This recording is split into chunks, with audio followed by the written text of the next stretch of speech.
All right, students, this video is going to go over geometric sequences. It's a review of what we've been doing in class. So geometric sequences, first of all, is a pattern of numbers that goes by multiplying.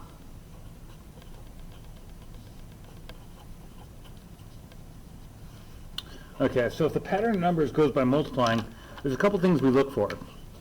We're looking for how it's changing. Sometimes we want the next three numbers in the sequence.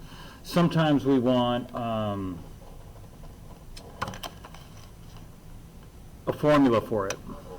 So first thing, sometimes it's easy enough you can tell how it's changing each time. So for this one, you're asking yourself, how do you get from 5 to 15 using multiplication? Well, that'd be times 3. Times 3 times 3. So you can continue that and go times 3 and use your calculator. 135 times 3, and it's 405. And you can go times 3 as many times as you need to get the next one. How we write the formula for that goes like this. We call this the first term, that's A1, A2, A3, A4. So this will be the fifth term, and then maybe we want the 10th term, or we might want a formula for that. Okay, so I'll show you the general formula, but first I'd like to go through how I think about the formula. How I think about the formula is like this. The 10th term would get it there this way. We'll call it AN because it doesn't have to be the 10th, it could be the 5th, the 30th, doesn't matter.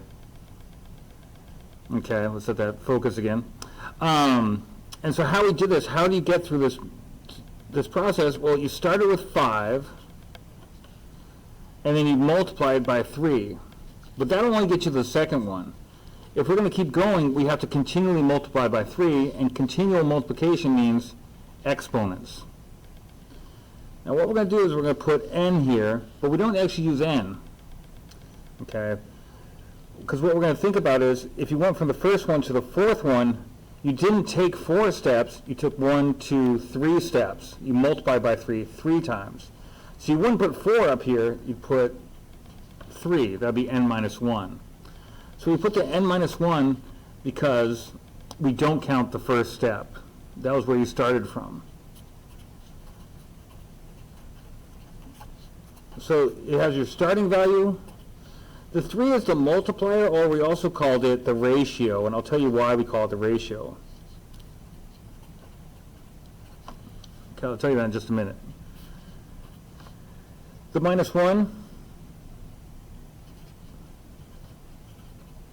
well, n is a term we want, but we subtract 1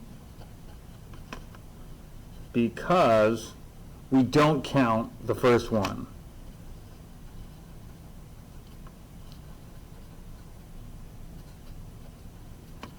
And the reason for that is we didn't start with 3, we started with 5. So 5 is not counted. We times 3 to get to number 2. So for number 2, you've only done it 1 time, 2 times, 3 times. So to get to the fourth one, you only had to take 3 steps. That's why it's n minus 1. For example, when we want the 10th one, we're not going to take 10 steps, we're only going to take 9. So if you want the 10th one, you'd say A10 and use our formula, 5 times 3 to the 10 minus 1. That's really 5 times 3 to the 9th, and that means multiplying by 3 9 times, or multiplying by itself 3 times 3 times 3 times 3 times 3 9 times. So we're going to use the calculator. 5 times 3 to the 9th power. And that's 98,415. So it's going to get huge. It's going to be a very big number. And that's how we do them, in general. Okay. So let's try another one where it's a little bit trickier to see what's going on. And we'll practice with that a little bit. Okay. Let's take one like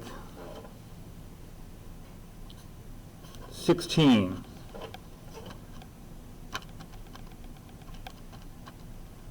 And the next number is 24. Now that didn't double, but it is increasing. So I point that out because it's a little bit tricky to see what's going on here. But we have a method for this, and I'm going to show you. Okay, 16, 24, 36, 54. So there is definitely a pattern here.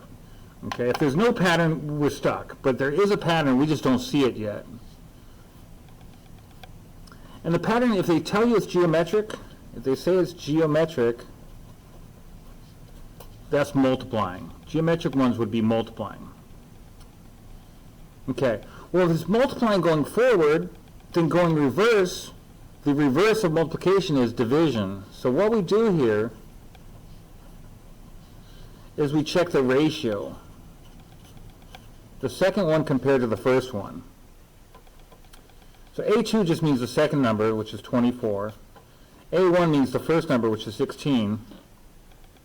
Okay, and this is where it really helps to have a calculator that does fractions. My calculator has this fraction button right, oh, you can't see it. Right there, it looks like a fraction. I'm going to put 24 fraction 16, and we'll get 3 halves.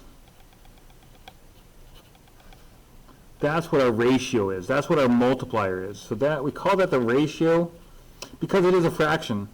I call it the multiplier because it's also what we're multiplying by each time. If on your calculator you did 24 times 3 halves, you'd get 36. 36 times 3 halves will give you 54. And you can keep on multiplying and multiplying to get as many numbers as you need in your problem. Okay. One other thing. If you don't have a calculator that does fractions nicely like mine, any calculator should do division, and 24 divided by 16 will give you 1.5. That is also correct. Those are both the same ratio. Okay, now our formula now. How did we get it? We started at 16, and we multiplied by 3 halves, or 1.5. They're both the same. Since it's a fraction, I like to put it in parentheses. And the key thing here is, again, n minus 1. So that if we want the fifth one, it'd be 1, 2, 3, 4 steps. That's why the n minus 1. We wouldn't count the step that we started on. So that's how it looks.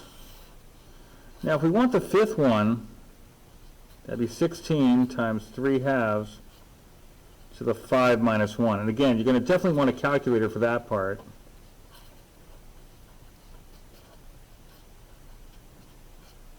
So 5 minus 1 is 4. And again, if your calculator won't do fractions, use the 1.5 instead and put that to the 4th power. On the calculator, that should give us, let's see, 81. And this could be the 10th one, the 5th one, whichever one the book asks you for, whichever problem asks you for. And that's it. So try those out, and that should help you with the homework, and we'll see you in class tomorrow.